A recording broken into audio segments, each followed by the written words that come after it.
Shalom. Welcome back. First and foremost, I want to give all glory, praises, and honors to Yahweh, Bahashem, Yahweh Shai. I want to give double honors to the apostles and elders of Great Millstone, and salutations to you, Akim, that's pushing his word in sincerity and in truth. Back at you another lesson. This is going to be a quick testimony. I was at the gig, came back to the warehouse or whatever, and there's been an issue, at work because I'm one of the last. Well, I am the last holdout of the drivers at this particular job that haven't taken that Maxine Waters, man, that CV jab or whatever. So they've been trying this place of employment been trying to nitpick at me because they really want me out of there. All right. So this is just another thing to add to the list. All right. So I get off, finish my route, come back, getting ready to clock out. Then the manager calls me into the office. I see he has a piece of paper in his hand. All right. And he says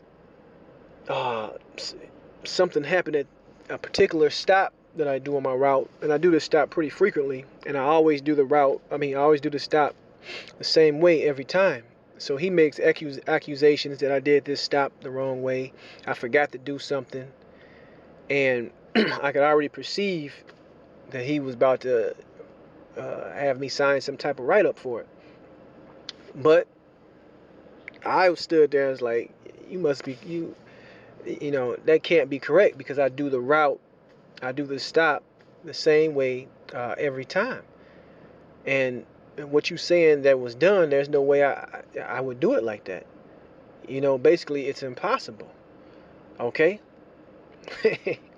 and he was like, well, I have no reason to lie. And I just looked at him and I was like, hey man, do what you're gonna do. Have at it, do your worst, is what I told him, man. And he just looked at me kind of flabbergasted, that I didn't give him the reaction he wanted me to give him, which would be like, oh, I must have forgot, oh, I apologize, oh, I'm sorry. But basically I stood there boldly and said what it was. And he slowly but surely inched that paper back into that fucking desk drawer, man. All right? He didn't even pull it out. He didn't even have, because that's what he wanted me to apologize and end up signing a write-up, which, here's a tip, never sign a fucking write-up because it's an admission to guilt. But slowly but surely, he wanted to build a case so he could have a pretense to fire me, even though I know this is all going back to me being a holdout of not taking that Maxine Waters, right? So that's how I played it. And this just proves another point that this man is the devil, man. He is the devil. So when he said, oh, why would I lie, man, in the back of my head, I'm like, you the fucking devil. Of course you gonna lie, man. Sorry. And I told him, man, hey, have at it, do your worst. Hey, do what you're gonna do, man. This is Proverbs 28:1. The wicked flee when no man pursueth, but the righteous are bold as a lion. So if he really believed I was in the wrong, he would have had that. He would have took that paper out and said, I'm writing you up and you need to sign this. But he didn't do it. He tucked his tail in between his legs and he put that motherfucker away, man. All right? But I know what it is. They're going to keep pushing, try to frustrate me. They want me to blow up, cuss them out, typical nigga shit, which I'm not going to give them. But they're going to keep trying to find something, and eventually they're going to have to lie, and get me out of there. Which I don't care anyway. I got a CDL. There's a million fucking jobs. But it was just funny how, this guy changed his tune real quick. But let's keep going. And I'm bringing this out because, a lot of you guys out there that say you believe in this truth, man, get ready to suffer, get ready to lose certain things, and get ready to be on the outskirts of society, because if you don't go along and get along with this magic potion, this Maxine Waters, right, this CV, you're going to be on the outside looking in, and you got to be mentally prepared for that. All right, you got to be mentally prepared not to have the same conditions that you are used to having, because that's what he is setting up in the society. That anyone that's not agreeing to what the government is doing, and they got a problem with you, and these employers are going to have a problem with you. So I'm saying that to say this, hey, put that in the back of your mind. Now let's go into the book of Matthew 16th chapter. This is not going to be long. Matthew 16:26. For what is a man profited if he shall gain the whole world and lose his own soul? Or what shall a man give in exchange for his soul? Right? So that's the question. And it's going to be many challenges in these end times where we're going to have to stand our ground, man. We're going to have to say to hell with it. He is going to persecute you. He is going to lie on you. He is going to even throw some brothers in prison. And some brothers are even going to be martyrs for this. But we still got to stand here and take it, knowing that truly at the end of the day, we all do deserve death, man. But know surely that, hey, I'm suffering for this knowledge, and I'm suffering for this truth, because I haven't did anything wrong at that job, right? I even got documentation, and this is another tip. If you ever get raises, you get praises, and it's in writing, keep those things, man. All right? Keep those things. Hold on to them. Because, like I said, it's not about job performance, which they're going to try to make it on that, because they can't just say, well, we want to get you out of here because you're not taking the Maxine Waters or CV. They can't say that legally, so they're going to have to come another way. But it's all good. All right? Verse 27, for the Son of Man shall come in the glory of the Father with his angels. Then he shall reward every man according to his works. And part of the works is suffering. Part of the works is basically being the offscourging of the world, as the scriptures say. All right? So we got to remember that in these times, man. And I'm just, putting this out as a testimony, because I'm sure other Akwaf, you're going to go through similar situations.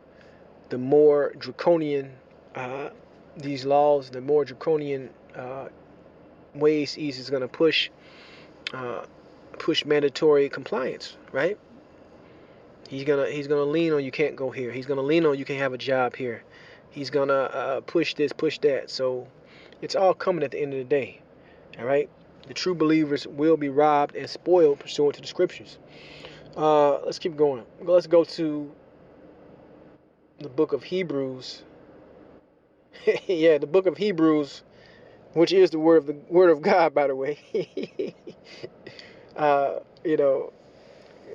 Contrary to popular belief, it is the word of the Most High. Hebrews 11:24. By faith, Moses, when he was come to years, refused to be called the son of Pharaoh's daughter. Right? So this is going back into the story of Moses, choosing rather to suffer affliction with the people of the Most High, because a lot of people in my circumstance would be like, man, I got rent to pay, I got kids, kids at home, I got a mortgage, and they would end up bending that knee, bowing down to the ways of the world, or what the world wants you to do. And if you're in this knowledge and in this truth, you simply can't, man. You're going to have to stand on the outside and accept what comes with it, and know that. All right? And over the years, we've been mentally preparing ourselves for what it is. We're going to lose certain things, man. We're going to take certain L's, all right, for the bigger win at the end. That's the point. Okay? It says, esteeming the reproach of the anointed greater riches than the treasures in Egypt, for he had respect unto the recompense of the reward. By faith he forsook Egypt. Right? And we're in the new Egypt right now. We're going to forsake these so-called luxuries that we have right now, Akia. All right? Certain brothers might have more than others right now, but that doesn't mean anything, because at the end of the day, you got to be willing and able to walk away from it. All right? You got to be willing and able to walk away from it. That's just what it's going to be. They're gonna box us into a corner, right? Because we all know what's coming according to prophecy. We all know what's coming according to that mark in Revelation. We know all these things are right around the corner. So are you gonna go along to get along to be comfortable in the world for a few more seconds, or are you gonna stand your ground? Hey, tell the devil have at it, man. Hey, do your worst, and basically put our faith, all right, in Yahweh Bashim Yahushai. That's what you should be doing. It says, by faith he forsook Egypt, not fearing the wrath of the king, for he endured as seeing him who is invisible. Right. So we enduring through all kind of afflictions right now, man, and we're gonna keep enduring. All right, Yahweh Ratzah, Lord willing. Okay. Because I was hot, man. I wanted to snap off on him. I wanted to go off on him. But hey, it was what it was. He said what he had to say. I stood my ground. It's like, I didn't do what you're saying I'm gonna do. I'm not doing what you said I did. And hey, is what it is. I do this particular stop this certain way, and whatever type of whatever things you're saying, that's not true. So at that point, the ball was back in his court, and he stood down. It was a game of chicken, and I didn't swerve. He swerved. So I'm sure, like I said, he ain't gonna.